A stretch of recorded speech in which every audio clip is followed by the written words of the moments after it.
So that's recorded. Press that, and then we're off. Good morning, everyone. It's Tom Sydney Bushnell, aka Numbers, here from Psych Club and also the Tom Numbers Show, my two channels. And I've got a really very special guest here, Mr. David ICKE. David, you and me met a few months ago back in London, and we've been working on this for a while. So it's a real pleasure to invite you to the show. David, how are you? I'm good, mate. You? Yeah, really good. Really good. I'm currently here in the US on the West Coast in America. So I think 8 hours behind you guys. Right. You're in Newsom State then. Yeah. Yeah. You know what, actually, I came here last year briefly, and I must say, the feel of the place, it feels like it's improving gradually. That's my perception. That's what it feels like. And I've noticed that in a few places. Some are different than others. Some places I haven't been to before, so I've not had the chance to compare. But definitely here in LA, I must say, despite all the things that we kind of hear, it feels like on the ground, in places, it feels like it's moving up. And that's kind of the theme and topic I really wanted to talk to you about, David. Is I saw a video of yours, I think you did a few months ago. I think it was on Inspired or the Inspired Network, and you talked about how we can change our reality through our consciousness, through waking up, through this great awakening. And I really wanted to delve into that, and I've got a few numbers that might be of interest to it, just to kind of add a little bit of garnish to it. But I really wanted to hand the time over to you and talk about that subject. Yeah. See, I don't think it's just that consciousness changes reality. I think consciousness is reality. And what impacts upon the reality that creates is the perception of the consciousness in whatever form that takes. So if you look at the way the world is manipulated and directed, it's directed by a few people compared with 8 billion who are being directed. Yes. Thus, the only way you're going to control that and get your way is to control the perception of the target population, because perception is what behavior comes from. People behave as they do because they perceive as they do, and they perceive as they do because of the information they receive and process and form into a perception. And if you can control the information, you can, to a very large extent, control the perception and thus dictate the behavior. And that's the sequence that's going on. And as everything in this reality is a frequency, every time we think or feel, it's a frequency being generated, which relates to the nature of the thought, the nature of the emotion. We are walking, talking generators of frequency. And for me, what happens is that the foundation of this reality is waveform. It's waveform information. People can think of it as a Wi-Fi field if they like. Yeah. And we decode that Wi-Fi field in the same way that a computer basically takes a Wi-Fi field, which is in a totally different form. It's a radiation field full of information. And the computer decodes that information on a wave field, electromagnetic level, if you like, and puts it on the screen in a totally different state. And it puts it on the screen in a digital state, actually. And my way of looking at the world, and it doesn't come from sitting, pulling it out the ether. I've done a hell of a lot of research on these things over the years. Yes. Is that that's what we're doing. This reality that we think is so out there is actually a field of information.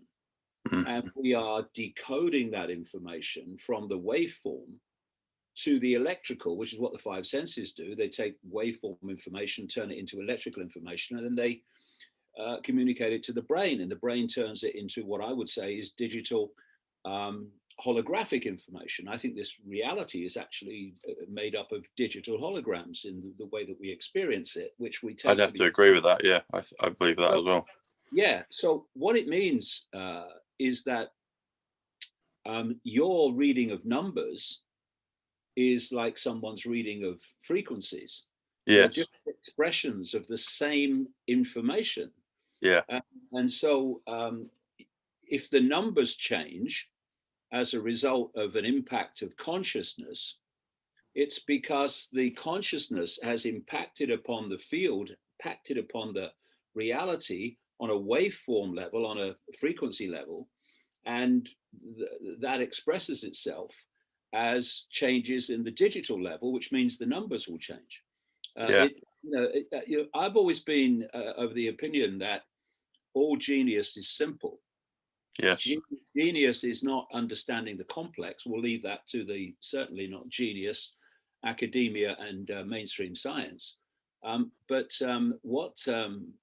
what we're looking at is the simple behind the complex. The complex hides the simple, basic truths behind everything. And so a scientist in the mainstream thinks that to understand reality, it has to be complex. It has to be complicated. You have to have all these freaking equations that they do.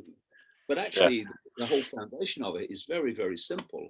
And it explains numerology, it explains your numbers, and it explains reality in general if you just see how simple it is. Yeah. It's interesting, some of the things you just mentioned there, David. So the number system that you've alluded to that I use is called simple gematria. And it's interesting that you've said, actually it's simple, which is what I found through the numbers, because when you do A is 1, B is 2, C is 3, just the order of the alphabet and assign the numerical value to it. The word gematria comes to 74, but also the word simple comes to 74. And simple gematria is one way to say the numbers. So it's kind of already woven, but we've already just been dialoguing and the code is already manifesting.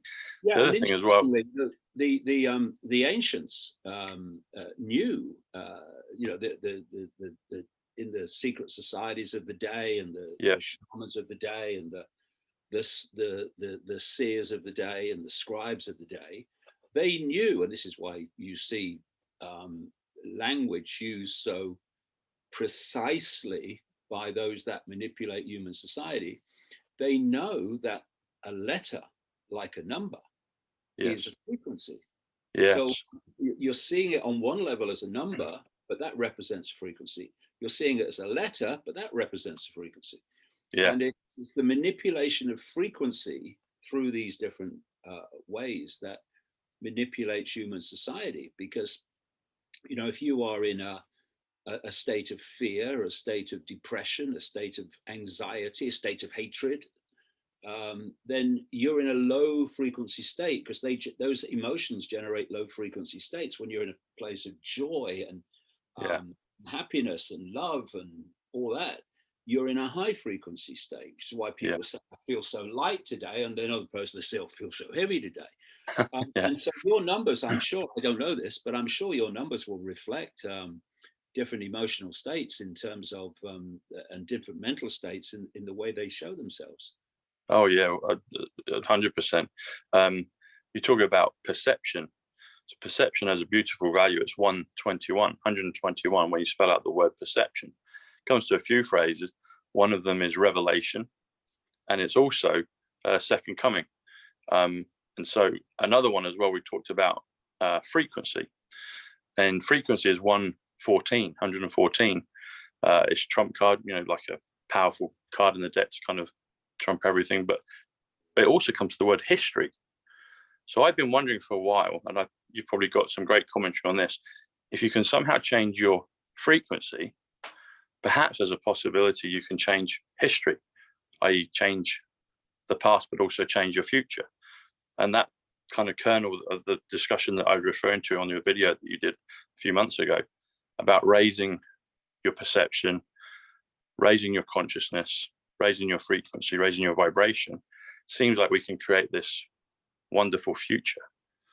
Yeah, well, I think one of the key things is that there is no time. There is only the infinite now. And if there's no time, there can't be a past, a present, and a future. There must only be a now. And so the past and the future and the present become perceptions of reality. And they're like everything else, because it's all frequency, it's all information, and it's decoding information, encoding information. You can change anything.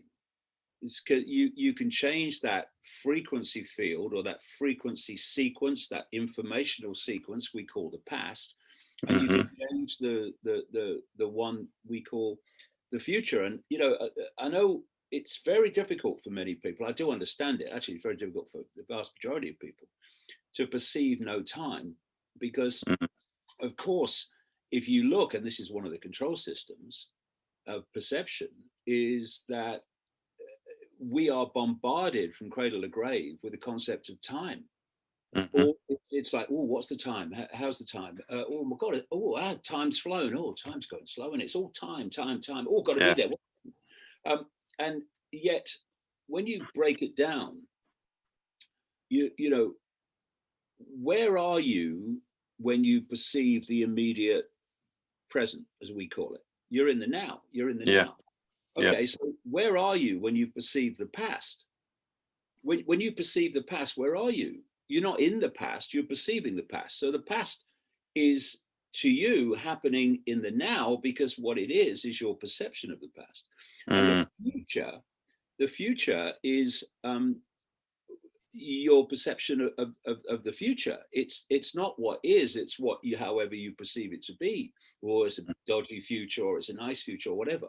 But all these things, where are you when you are perceiving the past, or remembering the past as you perceive it, or worried about the future? You're in the now. Everything's happening in this now moment. And so everything becomes malleable and changeable. It's like, if you go onto a computer, using a simple analogy, you can change what you did ages ago if you want. Because you can do that, and you can do it where? You can do it in the now. And we can change the future. So if the future is this, as the past has been, as we perceive it, is the sum total of human perception made manifest as behavior, then if our perceptions change, our behavior changes, the future must change, or what we perceive to be the future. Now must change. Because what we call the future only becomes manifest in the now. It don't become manifest there, it becomes manifest here. Everything is in the now. And so when we perceive the future and it becomes the now, how it manifests itself depends on the perceptions that have created it. One of my people that watch my show know that I'm a big kind of movie buff. I like to look at kind of, say, classical, probably just culturally popular films such as Back to the Future. So that's one that I talk about quite extensively, and there's a lot of interesting numbers and correlations with that. But something I was thinking about before we decided to do before we started filming our show today, is the quantum. If you do the phrase the quantum field, it comes to 176, which also comes to the phrase Back to the Future. So I'm wondering, because that's all about time travel and being able to change your reality, but not the future, but now, because all you got is now, but the perception of the future or the perception of the past. So I'm wondering, I think maybe people that wrote that script might have had an understanding of the numbers. You have to travel 88 miles per hour to time travel. If you do the phrase 88 mph, comes to 125, which is time travel. So I'm curious if you've noticed any things maybe in films or other parts of culture that kind of tag or identify what you're talking about, in terms of you change your perception, you change your reality. You might think it's the future, you might think it's the past, but all we do have is, like you said, is the current and the only ever present now, the eternal now. Well, I mean, the obvious one is the Matrix. Yes.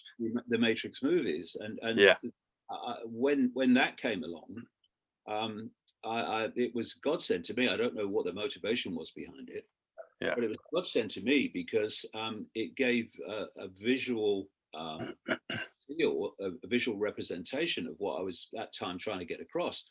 And interestingly, if you look at the Matrix, they didn't go into the Matrix with their bodies. They went into it with their minds.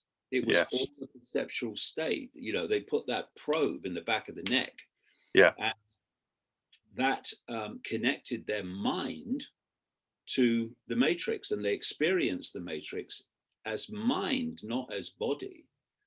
And so if you look at Neo character in that, and the way it was portrayed, and indeed others like the Morpheus character, they were capable of doing things in the Matrix that were considered impossible, like jumping over big gaps between buildings and all this that went on, and the speed that they were fighting, and the agents too were able to fight at that speed because they too understood the nature of the Matrix. So you saw the rest of the people in the Matrix were just going about their lives as they do here. But these people who understood how it worked, they were playing out their existence in a completely different way, on a completely different level of possibility. And, you know, I've said over the years so many times that we have two worlds that we live in. One is the world of a global network of secret societies that I call the global cult, and one is mainstream society. And what's happened is that the secret societies, the inner core of them, not the you know, Fred and Joe down the lodge, they're passing on through the generations very advanced knowledge of the nature of reality and how we interact with it, how it controls us, how we control it. And the population has had a structure, an informational structure, created for them by this network, so that they control education, they control the mainstream media, they created, never mind, own Silicon Valley. And what they've done is create a situation in which they are increasingly, this is where the censorship is coming from, big time, they're controlling information to control perception, which controls behavior. And the information the public get is very low level information. It's not the kind of stuff we're talking about now. It's very, very, you know, can I see it, touch it, taste it, then it must exist information. They want us in this, what I call postage stamp perception of everything. And what happens then is that they're encouraged to then call anyone who steps out of the postage stamp or off it mad, bad, or dangerous, and ridicule them or abuse them. In my case, both. But the point is, it's a trap. Name of my new book actually is a trap to hold perception in a very low level of awareness, a very limited level of awareness, so that they then have the massive advantage of having a much greater awareness of the reality we're experiencing than the population they're targeting. So you saw the agents in the Matrix who were going around doing these amazing things, which the general population and the general police force couldn't do. And that was because the level of awareness, the level of information that was available to the two groups was dramatically different. And yeah, I mean, if you can open your mind from the 5 sense prison, then everything starts to change. Because the more you open your mind, the more you are allowing in consciousness of an expanded state, and it brings you, or you tap into, insight, knowledge, awareness, knowing that is not there if you're stuck in the 5 sense prison cell, just perceiving the world on what is said to be, wrongly I suggest, the physical level. And but that's the whole point of human control. It's to hold you in that 5 sense prison of awareness, so that, you know, we become very much the pawn of those who keep from us what they know. Yeah, the Matrix is that's another favorite of mine. And interestingly enough, if you do, well, Matrix is 85. Comes to a few things that are kind of, well, quite pertinent now. So Awakening is also 85. So the Matrix, the Awakening. So there's a nice kind of, you know, mirror kind of reflection. You know, they're in the matrix, they get out of the matrix, and the awakening starts to happen. Also, the phrase storm. So the storm, there's a lot of people talking about the storm, the financial, the kind of global storm, but also the awakening storm. Silver as well is 85. Blackout is 85.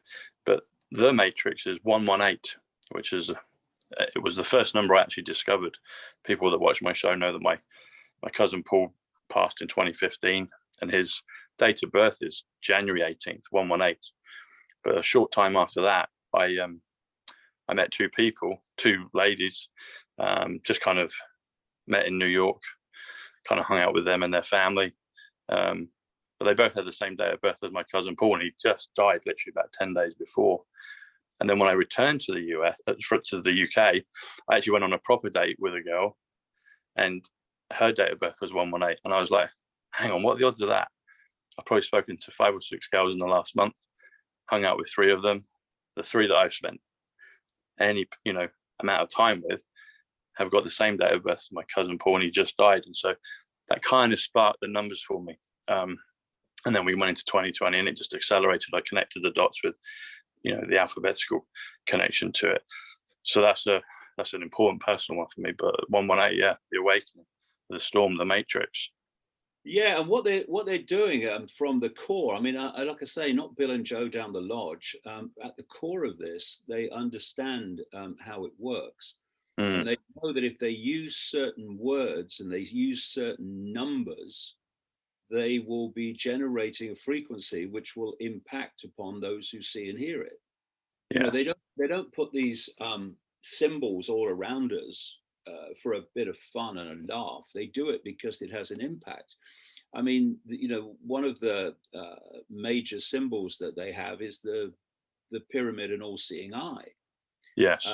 And okay, it's on the dollar bill, it's on the reverse of the Great Seal of the United States. But then, you can see montages on the internet of children's programs and animated cartoons from mainstream channels. And why is the pyramid an all-seeing eye or the single eye everywhere? Why? Well, why would they do that? Because they know that just as numbers are representatives of a frequency and letters are, so are symbols. Yeah. And so what they're doing collectively is bombarding people with a frequency field, a frequency bombardment, which is designed to hold people in a lower state of awareness. That's why they don't want, joy and happiness. They want fear and anxiety, because they're low frequency states that hold us in servitude. So it's, everywhere you look, they're bombarding us through multiple different directions and sources with low vibrational information, not least the use of language and the use of numbers. Yeah, agreed. And probably, well, even numbers and letters themselves are probably at some level symbols, because they put in a frequency, don't they? Yeah. That's exactly what they are. Yeah. The whole thing is symbols. Like you say, letters, numbers, they're symbols. And the other thing is that when you look at the subconscious, the language of the subconscious is images. You dream symbolically. I mean, dreams can here and there be literally accurate, literally true, literal predictions or whatever. That does happen, of course it does. But overwhelmingly, the vast majority of dreams are symbolic. They're not literal. And because the language of the subconscious is the language of symbols. And that's why this secret society network, the global cult, is obsessed with symbols, because what they're doing, again, with the letters and the words and the numbers, is they're talking to the subconscious. Because if they were talking directly to the conscious mind would see it. It would say, okay, I can see what you're trying to do. Yeah. But what it does is it wants to get access to your consciousness, your perception, at a subconscious level. And then where it's subliminal, below threshold, you're not aware of it. And then it wants that that information it's put into the subconscious to filter through to the conscious, at which point the person obviously thinks they're having their own thoughts and they're having their own insights, when actually those perceptions have been putting at a subconscious level and they're just filtering now through to the conscious mind. Now, because the people think they're their own thoughts and their own perceptions, they don't smell a rat and say, being manipulated here. No, they think it's them. Yes. It's conscious, it's all happening on. Yeah. That's the beauty of the film Inception by Christopher Nolan, the one with Leonardo DiCaprio. And it's the whole ethos of how do you implant a thought in someone's mind, but make them believe that it's them that's got the thought, because otherwise they'll reject it, you know? Exactly. That's exactly the process. And you know what people like me are doing, and others around the world, is taking the subconscious manipulation, because that's what it's happening on, much more conscious now since the COVID card was played, become more blatant. But they're taking that subconscious manipulation and putting it before the conscious mind and saying, look, this is actually what's going on. Yeah.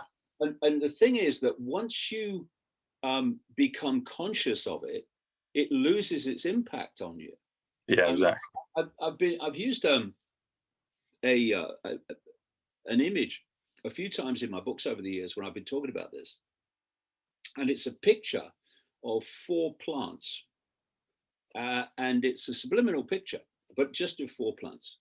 So you put it up and you look at it, and 95% of people apparently just see the plants, because the subliminal is in the subconscious.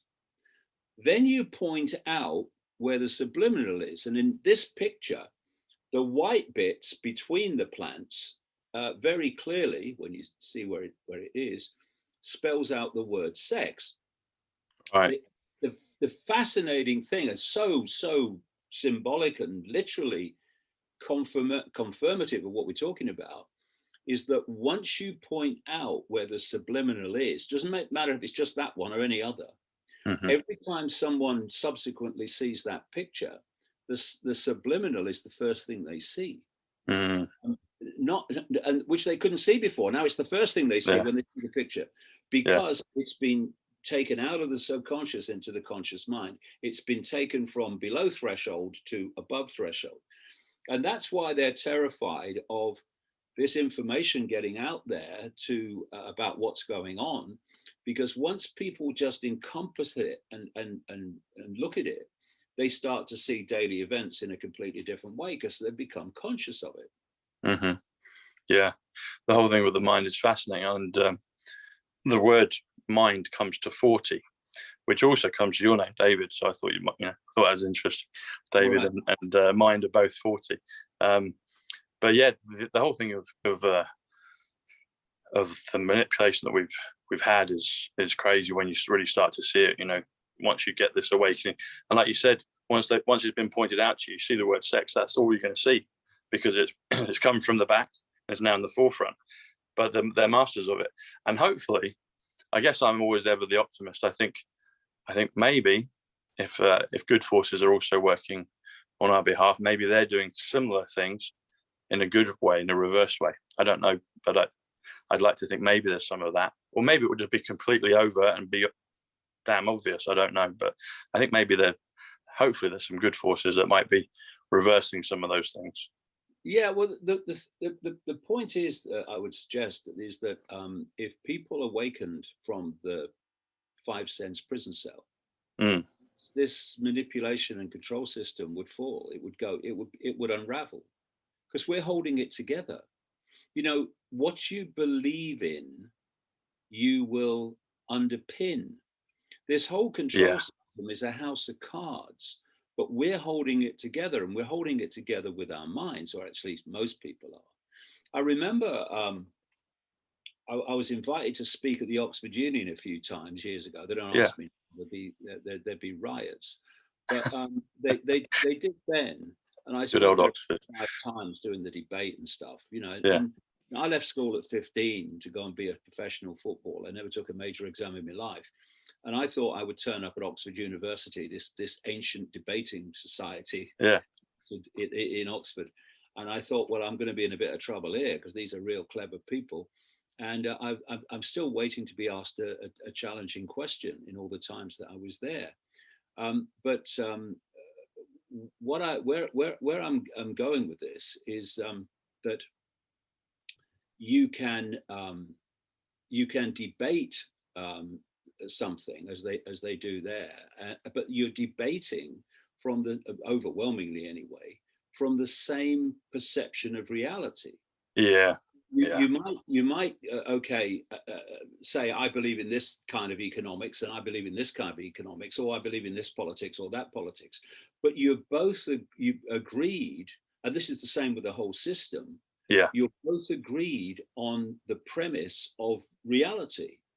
And so anyone that steps out of that is immediately considered crazy or dangerous or both. And the whole foundation of education and politics and media and everything is to hold people in that tiny band of sense of the possible. Because once you go out of that, you go, oh my God, so that's what's going on. You can't see that because the five senses, if you look at them, they only see dots. They don't see patterns. They don't see unity. They see disunity. So I'm looking around this room now, and I've got a window, and I've got a computer, I've got a couple of lights, and there seems to be empty space between them. That's how the five senses present the world to us, because they can only decode reality within a tiny band of frequency, and that band of frequency relates to what we call things, objects, whether it's a mountain or whether it's a light, it doesn't matter. They're objects. They're in that band of frequency we call objects, things, but it cannot decode anything beyond that. So what we see everywhere, including between us and between everything we perceive and interact with, is empty space. But it's not empty. It's energy, it's consciousness, it's an infinite field, like a gigantic infinite Wi-Fi field, which connects everything. And it's through this field that so much becomes possible that we call paranormal, and mainstream science says is impossible. You know, you get people who say, I've just had the most amazing experience. I was just thinking of somebody and the bloody phone rang and it was them. You know, and because if you're coming from purely the five sense level of awareness, then you are looking at that experience and you're saying, how did that happen? I mean, as I say in the trap, when you were thinking of that person, they were thinking of you because they're about to ring you. And through this field, the frequencies travel at instant speed, well beyond the speed of light, which is a ludicrous idea that it's the fastest speed. And therefore you pick it up, especially if you have a kind of attachment to someone and your frequencies are kind of in tune with each other. You can pick up what they call in the more ancient world and the native world, the bush telegraph. You can pick up these frequencies and suddenly you're thinking of them. Why? Because they're thinking of you. And then the phone rings and they've rung you and you're like, oh, did that happen? Dead simple. That's how it happened. And this is the kind of stuff that they want to keep from us, because it's like, you know, all the dominoes around a room. You push the first one down and then all the others follow. Once you start to understand reality, all the dominoes start to fall eventually, not only in understanding the world that we live in and understanding how we interact with that world, that field, but also understanding the true nature of the I, which is not the labels of a human life. That's just a brief experience. It's the consciousness having the experience that we really are. the infinite self, the infinite I. But if you look at the way that society is structured and how the information of what we're supposed to believe is structured, they want us to self-identify with all the labels of being human. Man, woman, race, income bracket, sexuality, all these things becoming more and more myopic in their focus. Because if we're focusing on the labels of a human life, the IMRs, then we're in the five senses. That's what we're doing. We're focusing the five senses, because who am I? I'm the five sense me. No, this is a vehicle for experience, or an experience for the real infinite you, consciousness. But you're not going to tap into that consciousness if your focus, literal focus of attention is I am the physical being and only the physical being, or I am my sexuality, that's who I am, that's what defines me. And you'll see now, as more and more people are waking up from the five sense prison, they are more than I've ever seen before. Oh yeah, it's incredible. You know, when I started out on this 32 years ago, there weren't many who were waking up then. I'll tell you, it was a very low path, but not now. And so the effort to push back on this by this force of manipulation has reached the point now where they are, and I've long done, but absolutely more than ever now, they're subdividing the labels.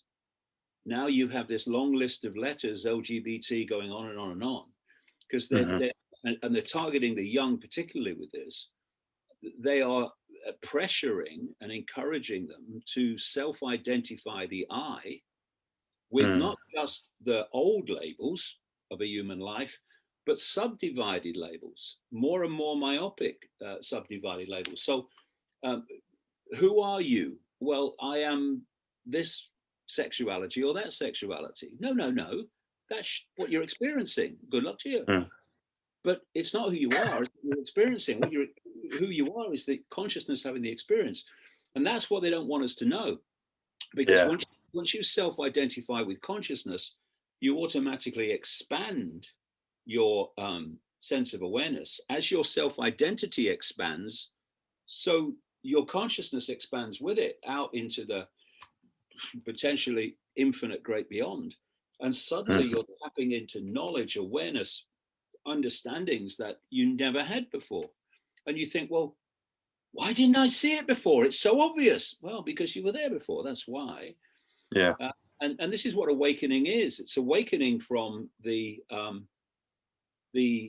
calculated, manipulated myopia that is bombarding us from cradle to grave. And the fact that so many people are now awakening is a great testament to the power of consciousness over programming. Oh yeah, 100%.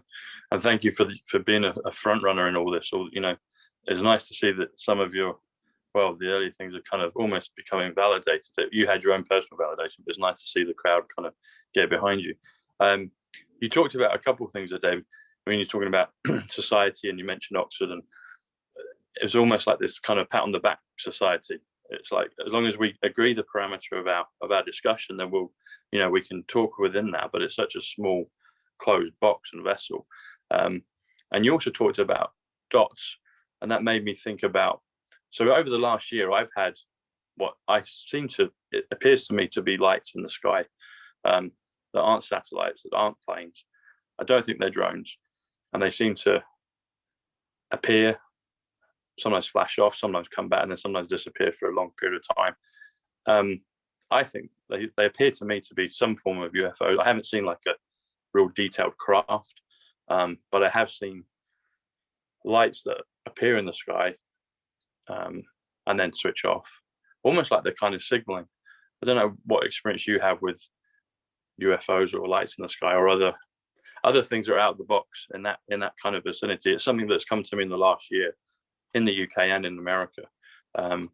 And it just, when you talked about dots, it made me think of, I had one just last week in Utah, and I was in Vegas for a week and had this twinkling. It looked like a star, but I had a feeling that it looked maybe like one of these ships, but it didn't move for a good few days. I get to Utah, I point it out to some friends, they see it, they turn back at the car, and then it switches off and it's gone for good.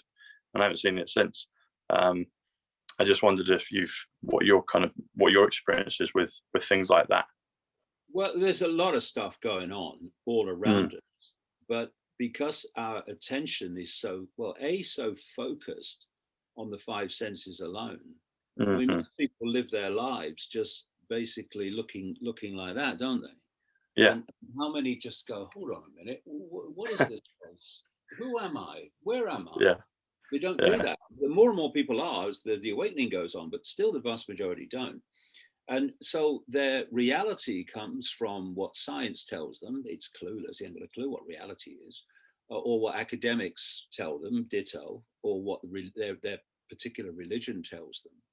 But they don't just let their mind wander and come to their own conclusions. And once you let your mind wander, you start to notice things you didn't notice before. And if you look at it, there's prison warders everywhere. Science is a prison warder because it says this is how it is. And if you think it's any different, then you're obviously a pseudoscientist and have no idea what's going on. Actually, the reverse is the case. Same with academia. And then you have religion. What does religion do? It says you live, it doesn't tell you this bit, but you live in a reality in which you can see a tiny fraction of what there is to see in the space that you're looking at. Tiny, visible light, which is the only frequency band that we can see, is so tiny, it's hysterical. But even though you can't see infinity, that's all sharing the same space as you are, but you can't see it like a radio station or television station. This book, whether it's this religion's book or that religion's book or that religion's book, is all you need to know to understand the world and understand your part in it. So this book, between these two covers, within this tiny fraction of the frequency that you can perceive, is all you need to know. Oh, and by the way, if you don't accept it, then you're a blasphemer, and there's going to be consequences, often over the centuries, very serious life-ending consequences for not believing it.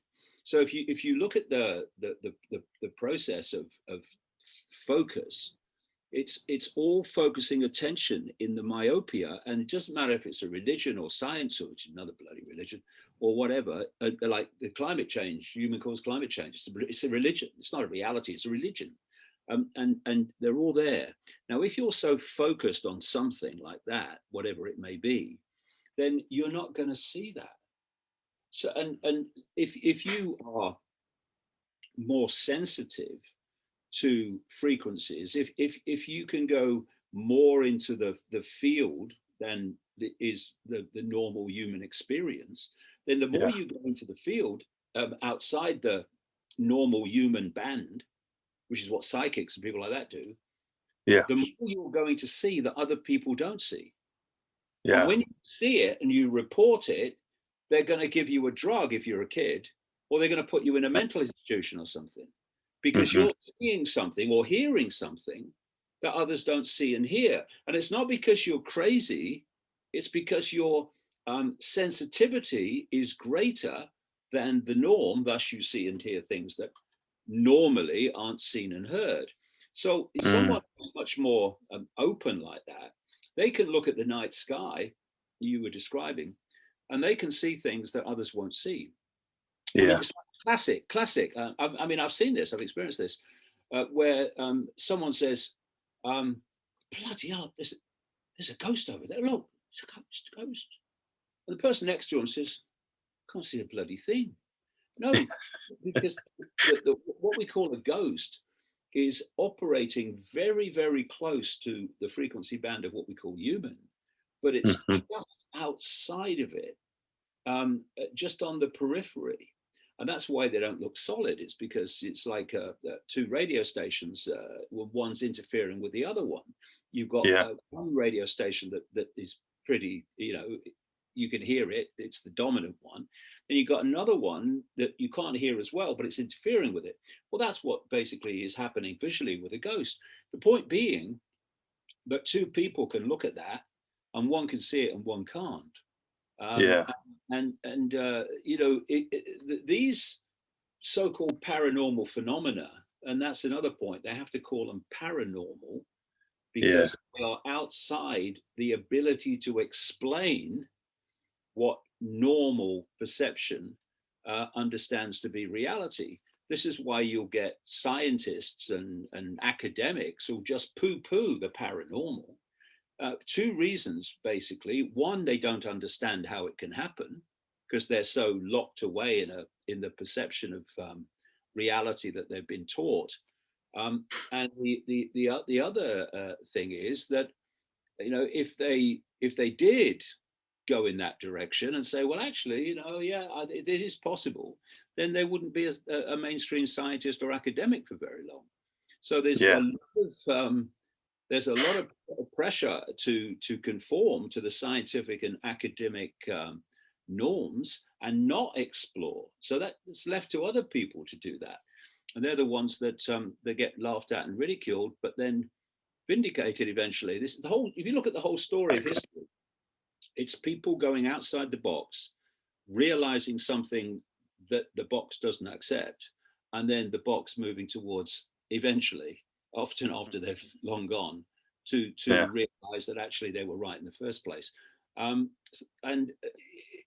the thing is so simple, but if you don't understand how it works, then you are going to, again, wave away what is happening because you can't perceive how it could happen, which is academia and science again. So people say, I saw this UFO and it appeared out of nowhere. Just appeared out of nowhere, mate. And then it disappeared into nowhere. Honestly, mate, it did. Yeah. Or I saw this entity at the end of the bed and honestly, it just appeared out of nowhere, mate. And then it just disappeared. And, mainstream science, and I've heard them say it on these programs sometimes, mainstream academics, they say that's impossible, that's ridiculous, but it's not. You're ridiculous because it is possible. What's happening is this phenomena is entering the frequency band that people can see, narrow. And when it enters that frequency band, it appears to come out of nowhere. And when it leaves, it appears to go into nowhere, disappear, but it hasn't. It's left the frequency band that you can see. And again, these two worlds where they've got the secret society global network that is passing this information on through the generations and keeping it from the people. It's a very, very powerful and effective way of keeping billions of people in servitude through ignorance. You don't want them to know the nature of the reality they're experiencing. You don't want them to know that they are an expression of an infinite state of consciousness. You want them to think, I'm just little me, I have no power. You don't want them to know these things. And so they've established a mainstream science and a mainstream academia and a mainstream medicine, which they're all three of them actually are expressions of each other, that just treats the world in the public eye anyway, and reports the world and acts in the world as if this world is all there is. And it's a very powerful way of keeping people in a sense of limitation, a sense of I can't, and a sense of aloneness. I mean, you got that guy Fermi, who after whom the Fermi paradox is named, who was asking the question, you look in the night sky and you see that vast, infinite kind of array of lights and planets and stars, and yet we seem to be the only species that exists anywhere on this tiny little planet called planet Earth, which, according to mainstream science's projection of the size of the universe, is the equivalent by comparison with a billionth of a pinhead.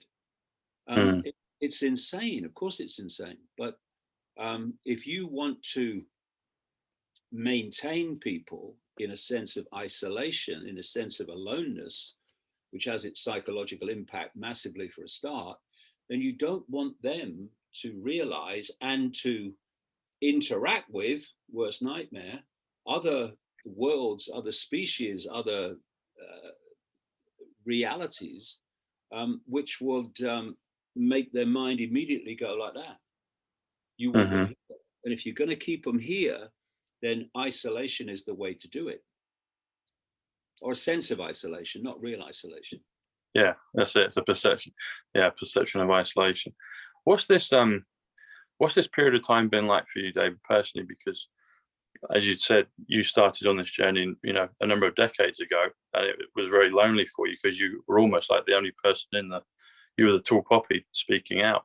But now, you know, there are a lot of people that are waking up and joining in and you know, expanding their consciousness and their awareness. So I can't speak for you, but I'd imagine this must be a really joyous time for you to see, you know, you weren't a nutcase, you were speaking your truth, you were speaking a global truth, and now people are seeing that. It must be, well, you know, tell us how it is for you, because I think it must be a magical time for you. I know it's a magical time for me. I've always been awake, but I wasn't a outspoken front runner like you. But in the last couple of years, I've been given, I know, gifts of numbers and other things, and I'm seeing lights in the sky and other things now. So for me, it's just personally a wonderful time. So I can't imagine what it must be like for you. Well, first of all, I never perceived for a moment that I was crazy, and that never occurred to me at any point, because I was I was doing this on the basis of evidence and information I was gleaning. It wasn't just pulling it out of the ether. And it's twofold, really. One, it's fantastic to see people now in unprecedented numbers, like never before. Probably never before in known human history. Maybe beyond human history, but in known human history, no. Who globally are seeing what they couldn't see before. But it's also, you know, a little sad in a way, because, you know, people perceive that I've been predicting the future, but I haven't. I've been predicting the plan for humanity. And I've been predicting it by uncovering it and seeing what it is. And so we have a situation where there's a plan for humanity, which is extraordinarily sinister. And that will happen unless there's an intervention by humanity to stop it. And the fact that I've managed to be so accurate in predicting the plan, i.e. the future, is because that intervention has not happened. But it is starting to happen. Things are starting to move. And, you know, we come back to how we started, really. As people awaken, they are impacting on the field more in a different way. As you awaken from myopia and a sense of the I can't, the sense of following whatever authority tells you, that state of being I've just described is a frequency. And it's a very low, slow frequency, that which just does what it's told without question. Because there's no movement, there's no consciousness movement. It's just response, just emotional and mental response to what you're told. It's very limited and it's very low frequency. When you start to awaken to a greater sense of self and a greater understanding of the world, that is an expansion of awareness. And that expansion of awareness is generating a completely different frequency to I'm just little me, I've got no power.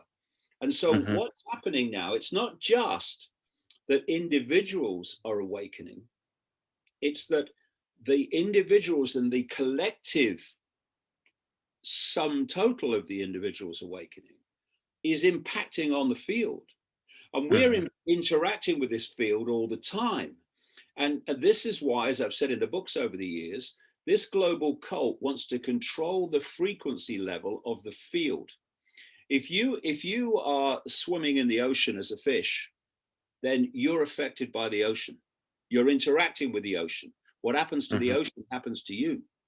And it's the same with this field. If they can keep this field in a low vibrational state based on fear and anxiety and all these things, we're interacting with it. We're the fish swimming in this sea of energy consciousness frequency. And thus it's going to impact upon us if we allow it. And it's going to bring us down into its frequency field. You see this with politicians, this process I've just described, where they'll go into parliament or Congress or whatever, and they might at the start have all good intent. And they might go in there to want to make a difference for the better. But, you know, before too long, they become a mirror of what they went in to challenge. Because you go into the Houses of Parliament, for instance, or you go into Capitol Hill, everything is a frequency. Everything is a frequency field. And the Parliament, Capitol Hill, they are frequency fields that have been created by low vibrational energy, not least through low vibrational intent in so many examples. And so someone with a higher frequency who's coming in, I want to make a difference, I'm sick of this, they go into that field, and they go into that field every day. And eventually, if they're not in their power, that field will absorb them into its state of awareness, its state of frequency. And therefore, they'll then start acting like the people that they wanted to challenge. You see this all over the world all the time. And so in reverse, as people awaken to a greater sense of self and reality, their expansion of frequency, their higher frequency that's generated by those perceptions and awareness starts to impact on the field. And so it starts to break it up. And the more people that go through that process, the more it's thinning out the density of the field. So people are not being pushed down in terms of frequency in the same way, because the field is basically getting lighter as these higher vibrational energies are put in by awakening people. And you know, if you want to control all the fish at the same time, what do? You control the sea, you control the ocean. Control the ocean, you control everything in it. And so this is what's been going on, where this sea of consciousness has been held in a low frequency state, so that's impacted itself on the perceptions and the nature of humanity. But this awakening is now changing that. And so when people say, what can I do? Well, when you awaken to a greater sense of self, the world, and reality and self, you are now positively impacting on the field instead of negatively impacting on it. And this is what they're frightened of. You know, in the end of the day, you know, you can have all the secret societies you like, you can have all the governments and all the Silicon Valleys and what have you, and everything comes back to this in the end. It's this field. If they can hold the frequency of the field down, not least by manipulating perception, so we become creators of the low vibrational energy in the field, as well as being affected by it, we're generating it. It's like a feedback loop. Then they prevail. But if this field starts to change its nature and gets higher and higher in its frequency and its awareness, then that starts to impact on people. And so, you know, people then start to spontaneously awaken, not because they have read a book of mine or whatever, but it's because their interaction with the field is now affecting them, and they're starting to get insights. Where did that come from? And this is the process that's going on. And like I say, that's what they're most terrified of, this network. They're terrified of this field changing its frequency, because by controlling the field, they control human society. Yeah, I felt that. I felt that it feels to me like we're going through, particularly lockdown was a mass. I mean, I was awake, but it was a massive, it was like a sound blast. It was like a trumpet going off in 2020. You know, I was like, this is huge. And I just had to try and do my best to try and figure out what the heck was going on. And then the numbers just kind of came like a download. just that's the best way. I mean, you've spoken about your experiences, and I was, I guess, receptive to these numbers, and it was like a torrent. It was like a PhD in the matter of weeks. Just there you go. And I was still, the slowest part was counting up the letters and numbers on my fingers, and then that took me about maybe 10 days to 3 weeks to be able to do it very quickly. But it was just this torrent of information that just came from, well, out of the ether, really. It just, and then I started to connect the dots on certain things, and then I was researching, and then just a lot of pieces of puzzles were starting to fit and start to make sense. You talked about consciousness, so I was actually someone that you've written about, Princess Diana. So the word consciousness, when you spell it, comes to 175, which comes to Diana Frances Spencer, and something was guiding me to look up Diana. Just at the beginning of lockdown, something was guiding me to look at her and her funeral, and I looked at, there was a code when she was buried. Well, the funeral start time was 9:08 in the morning. I was looking at it, I was like, that's a strange time, Westminster Abbey, but it was 9:08. So what's that? And then I looked at, and I added the numbers together. 9 + 8 comes to 17. I was like, okay, that's interesting. And then I realized that my channel, Psych Club, I chose it in October 2019, before all of this, and I hadn't put any videos up. But then I realized that came to the word 17 when you spell it out, which comes to Diana Spencer. I was like, hang on, there's all these codes, there's all these connections, and I've kind of been guided to it. And then I figured out that I looked up JFK, the eternal flame, and there's this big Q. Q is the 17th letter of the alphabet, and there were just things that came to me, and I guess I was just guided to it. It was like a kind of a joyous discovery of certain things, but I had no idea about. I didn't know about any of it before, and it just kind of descended, and I just started to piece the pieces together. And but consciousness, yeah, Diana Frances Spencer, 175, and you talk about the field. It feels to me like the field is expanding. It's kind of drawing more and more people in, more and more people that are open to this potentiality. And it just feels like we've shifted as a race, as a humanity. Yeah, they're terrified. This is the shift they're terrified of.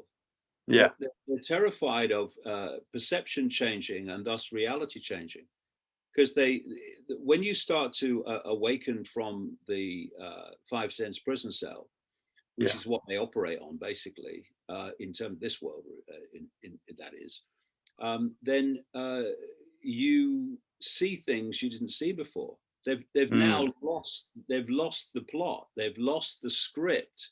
You're not following the script anymore. You're seeing what you didn't see before.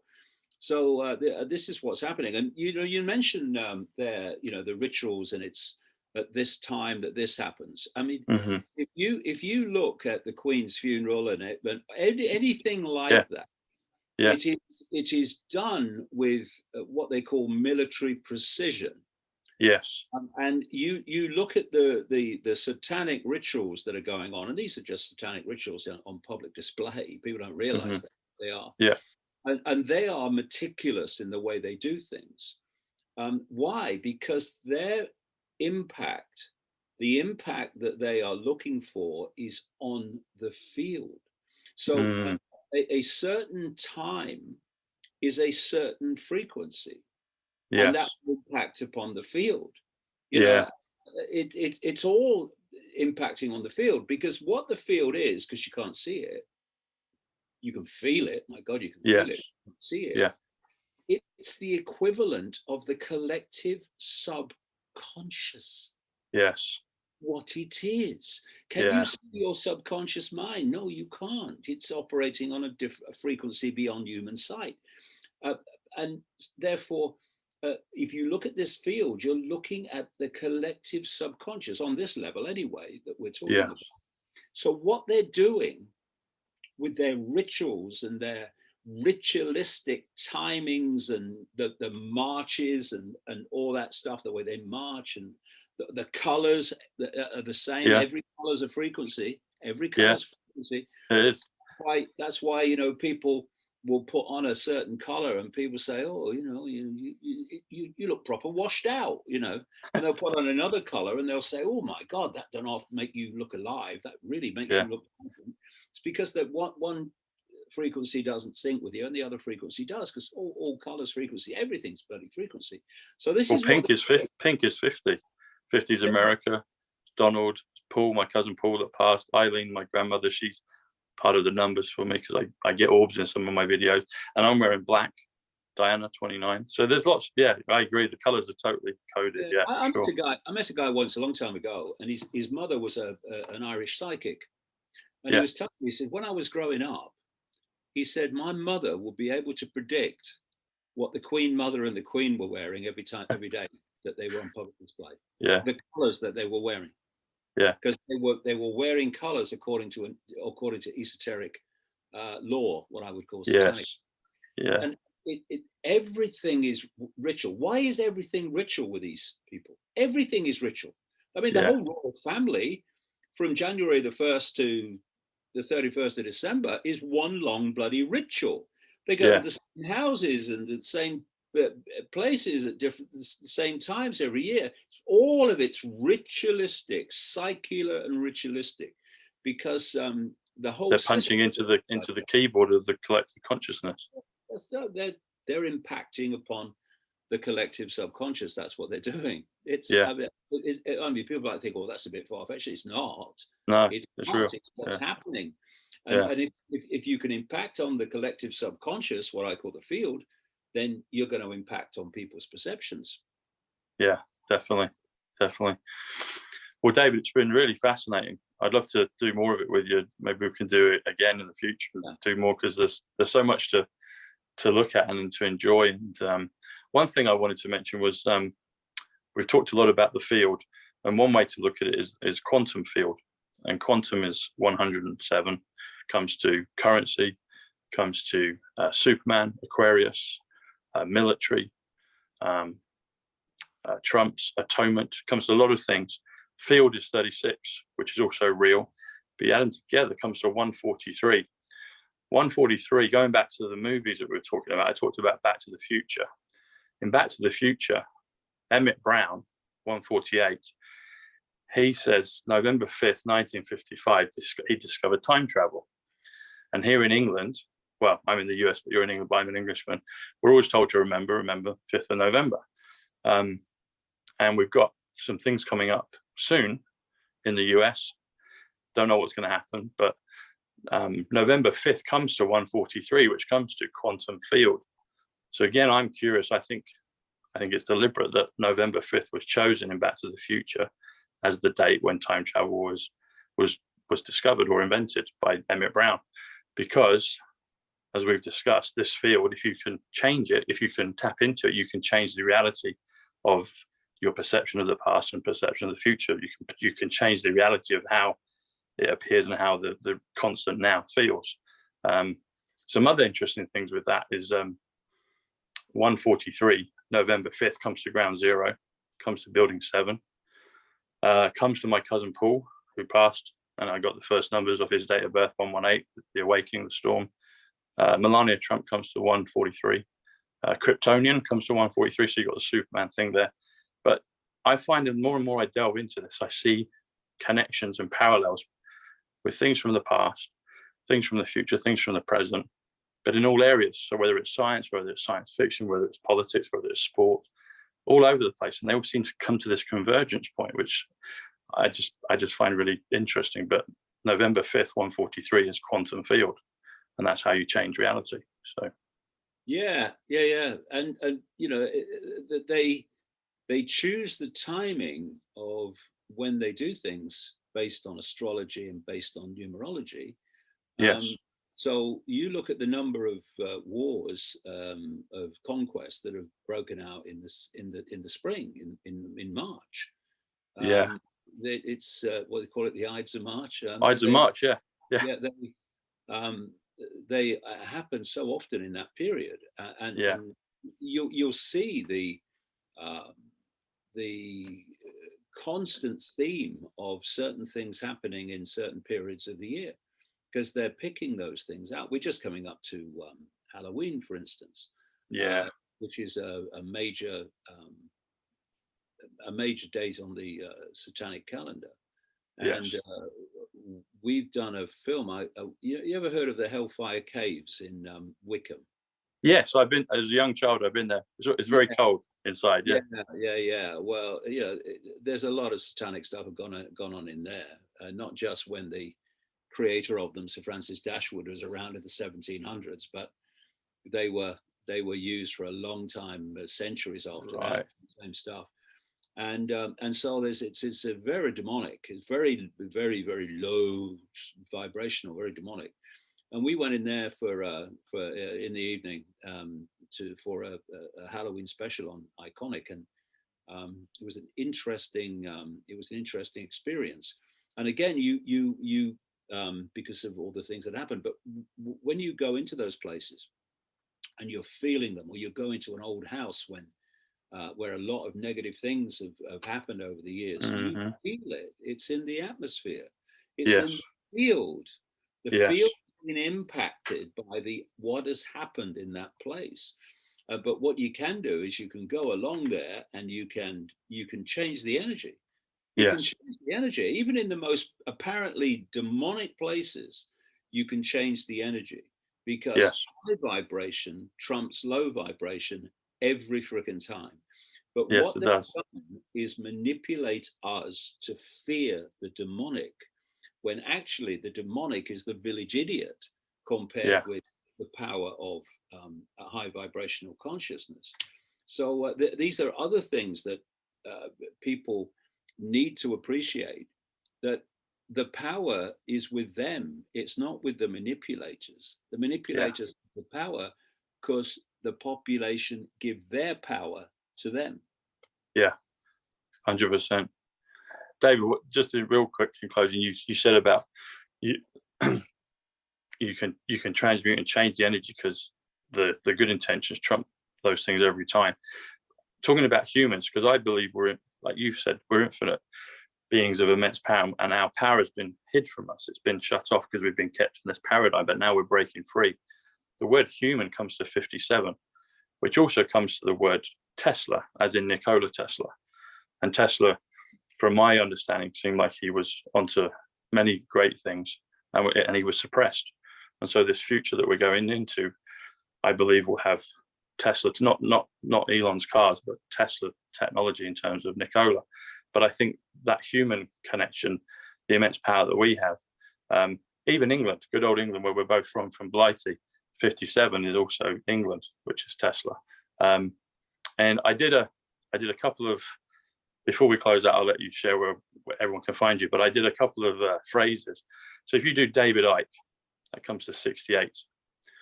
I think if I remember right, that comes to Doctor Who, DR Who, Doctor Who. And Tom Bushnell comes to 141, which comes to Looking Glass, comes to reincarnation. But you add them together, if you do David Icke and Tom Bushnell, which is you and me today, it comes to 228. And I'm in the United States. The United States comes to 228. You're wearing the color pink. Pink is 50, which comes to America. So there's a nice parallel with that. But also there's a phrase, the best is yet to come. So I think as we go into the future, I do honestly believe the best is yet to come. Anyway, it's been fascinating. It's been really incredible. How can people find you, David? And tell us more about your book. Okay, well, they can get me at davidicke.com. It's the main hub. And also we have a media platform called ICKE, which does news shows virtually every day now, and original documentaries. Like I say, we're going to do this Halloween special inside the Hellfire Caves, where the season has gone on. And I've interesting you mentioned the British Isles there. I've done a film for ICKE, which is coming out just before Christmas, called Albion, Heart of the World. And it's exploring from an energetic point of view, as well as other things, why these tiny islands you can hardly see on the globe, the British Isles, have had such a phenomenal impact on human history. And there's a reason for that, I would suggest, which I explore in the film. So, people can go to iconic.com and see what they think of it. They can have a 7-day trial and see what they think of it. And the book, The Trap, is my latest book. And I explore a lot of things in that, including the whole question of what happens when we leave the body.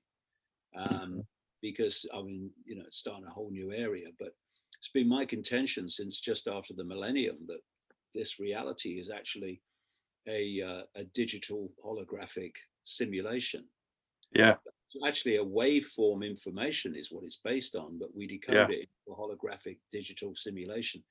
And that this simulation I explore in the trap is not just this level. There's other levels of it. What we call the spirit world are other levels of this so-called matrix or simulation. And to get out of it, to get out of the trap of reincarnation, which is just moving between different levels of the simulation, we have to reach a certain level of awareness, perception, and self-identity, which raises the frequency to the point where you can leave. And it's interesting that although I do not agree for a second with the Eastern religions' concept of reincarnation, I agree with reincarnation, but not the concept of having to go through this cycle over and over again. Yeah, just get out. Reach a state of enlightenment to get out. Yeah. I don't think that. I think you get out anytime you bloody like, as long as your frequency is high enough. But the point is that it's interesting how what I'm saying in the trap, in the basic terms, correlates with what the Eastern religions are saying, in this sense that before you can get out of the reincarnation cycle, i.e., I would say the simulation trap, you have to reach a state of enlightenment. What does that mean? You have to reach a state where your frequency is high enough to leave. So there are, although you know, I don't agree with the whole concept of it. There are parallels. There are places where we meet, and there is a correlation of perception of how it works. But yeah, it's a fascinating book. I found it fascinating to write and to research. And I'm. We'll put the link up. We'll put the link below so people can find it. You know, I've reached the point where the information, the knowledge, it just gets faster and faster. It's like putting a jigsaw puzzle together. The more pieces you put in, the quicker you can put the later pieces in, because you can see how it works. Yeah, and that's what it's kind of like now. And it's finding the time to do everything. That's the challenge. Yeah. I know. I've often thought that with just what I'm doing. I was like, I'd love to multiply myself by 3 or 4. That would be, and I think I could get everything done. You know, so you probably need an army of Davids. You know, so. And you said about British. So British is 85, which is Matrix, which is Awakening, which is Storm. And so I'm fast. I maybe have got a sense of what you're alluding to about why these tiny isles of Britain, consisting of Scotland, England, Wales, and Ireland. I'm curious. Yeah, I think I might know a little bit. I'd be fascinated to look at that and see why. What the answer is. Yeah. It's a substantial original film, which we've spent the whole of the spring and summer shooting. It's now being edited. It's not far from being finished, and I think people will find it absolutely fascinating, because it takes the apparently complex and puts it into real simple terms. Because, like we started out, synchronistically, we're completing the cycle. What appears to be a complex world is nothing like as complex as it appears to be. Yeah. Even the trap. So trap is 55, and there's good and dark and light feelings for that. But some is heaven on a positive side. I mentioned Melania before. She's not age 55, but the name JFK GIR is 55. But if you add them together, there's 33. That comes to the Lionsgate 88, comes to Scotland, which is obviously in the British Isles, comes to Trump, comes to Purple, and in Back to the Future, you have to travel at 88 miles per hour to escape time, to escape the Matrix, to escape the trap. But the trap itself is 88. So it's amazing how the two, both sides start to they kind of marry up, So it's a fascinating concept. Well, thanks, David. God bless you. It's been a real pleasure. Yeah, been a pleasure. Yeah, we'll do it again, and I'll put the links for your website and for the film and for the book down below. And maybe when I get back to Britain eventually, I'll see you at one of the rallies again, or maybe I'll come down to the Isle of Wight. I spent a lot of time down in the summer down that way. Say that again. I'm sure we'll need them. Oh yeah, definitely. The winter, yeah. Yeah. All right, David. God bless. Thank you. Pleasure. Bye. See you again. Take care. Bye.